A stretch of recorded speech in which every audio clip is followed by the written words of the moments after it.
fasara al-ilmu wal fiqh huwa al-bid'ah wad dhalalat. Maka jadilah menurut orang ilmu itu adalah bid'ah dan juga kesesatan-kesesatan. Kalau tadi kita sebutkan ilmu itu apa yang ada di dalam Al-Quran dan hadis. Kemudian ketika banyaknya orang yang jahil, banyak di antara mereka melakukan perkara yang baru, akhirnya ilmu itu adalah bid'ah. Jadi bid'ah itulah ilmu.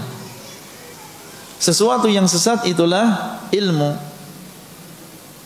Orang yang tidak mengetahui bid'ah ini, atau dia tidak mengamalkan bid'ah ini, dianggap dia orang yang tidak berilmu. Jadi terbalik. Orang yang mengamalkan sunnah dan dia tidak mengetahui bid'ah tadi, maka dia dianggap orang yang tidak berilmu. Dan ini antum merasakan. Ya, antum mungkin ditanya apa kehebatan dari tempat ini misal, ya, atau rahasia dari tempat kuburan fulan dan fulan. Karena antum bukan termasuk orang yang terbiasa ya beribadah kepada orang yang soleh, atau terbiasa mendatangi tempat-tempat kuburan yang dikeramatkan. Antum nggak tahu, saya nggak tahu. Antum dianggap sebagai orang yang bodoh, orang yang tidak berilmu. Tapi orang yang bisa cerita, oh kuburan sana kehebatannya demikian, kalau antum ingin demikian maka di kuburan sana, ini dianggap orang yang faqih, orang yang berilmu. Atau di daerah antum ada ritual-ritual yang termasuk ritual-ritual yang baru, tidak diajarkan oleh Rasulullah SAW.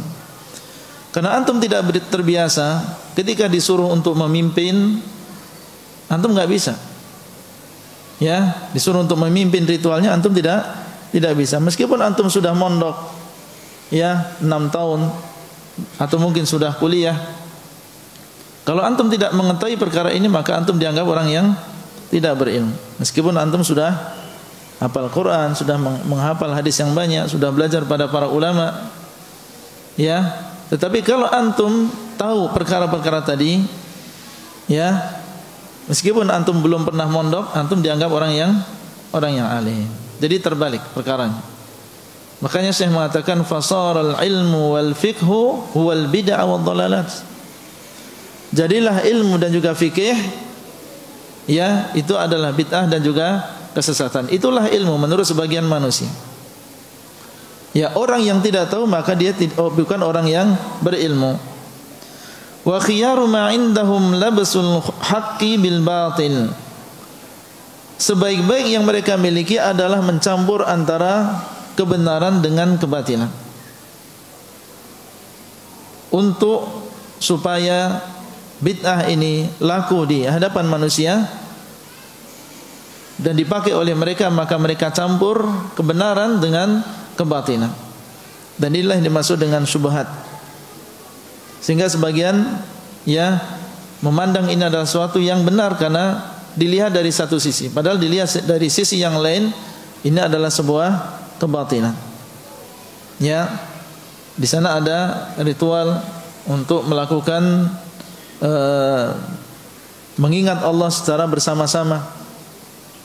Ya, mengingat Allah secara bersama-sama. Ini tidak diajarkan oleh Rasulullah SAW.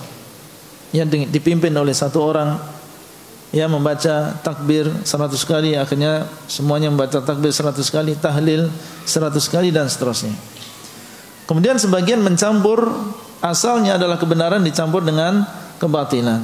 Mendatangkan firman Allah misalnya, ya ayyuhalladzina amanu udhkurullaha dzikran katsira. Wahai orang-orang yang beriman, adalah kalian berzikir kepada Allah dengan zikir yang sebanyak-banyaknya. Kemudian mengatakan, lihat, Allah menyuruh kita untuk banyak berzikir. Ya, maka ini adalah bagian dari zikrullah. Dari sisi ini betul. Tetapi mengganti caranya, menentukan caranya dengan cara yang tidak ditentukan oleh Nabi SAW, maka inilah yang dimaksud dengan sesuatu yang baru. Sesuatu yang mutlak kemudian diikat dengan 100 kali atau dengan 1000 kali dengan urutan tertentu, dilakukan secara bersama-sama, ya, maka ini tidak diajarkan oleh Nabi SAW. Maka dari sisi sini ini adalah kebatilan. Maka inilah yang terbaik yang mereka miliki. Wa sara al-ilmu alladhi faradahu Allah Ta'ala 'ala al-khalqi wa madahahu la yatafawwahu bihi illa zindiqun aw majnun. Maka jadilah ilmu yang Allah wajibkan untuk para makhluknya, dan ilmu yang Allah memuji, ilmu tersebut dianggap oleh sebagian orang tidak berbicara dengannya kecuali orang yang zindiq atau orang yang majnun. Jadi sekarang ya, dan juga di zaman Syekh dianggap orang yang mengajak kepada Al-Quran, mengajak kepada hadis, ya, dan berilmu dengan Quran dan juga hadis, ya, dianggapnya dia adalah orang yang zindiq. Ilmu itu bukan demikian, kata mereka. Ilmu itu kemudian mereka menyebutkan tentang ritual-ritual, tentang bid'ah-bid'ah, tentang akidah-akidah yang sesat.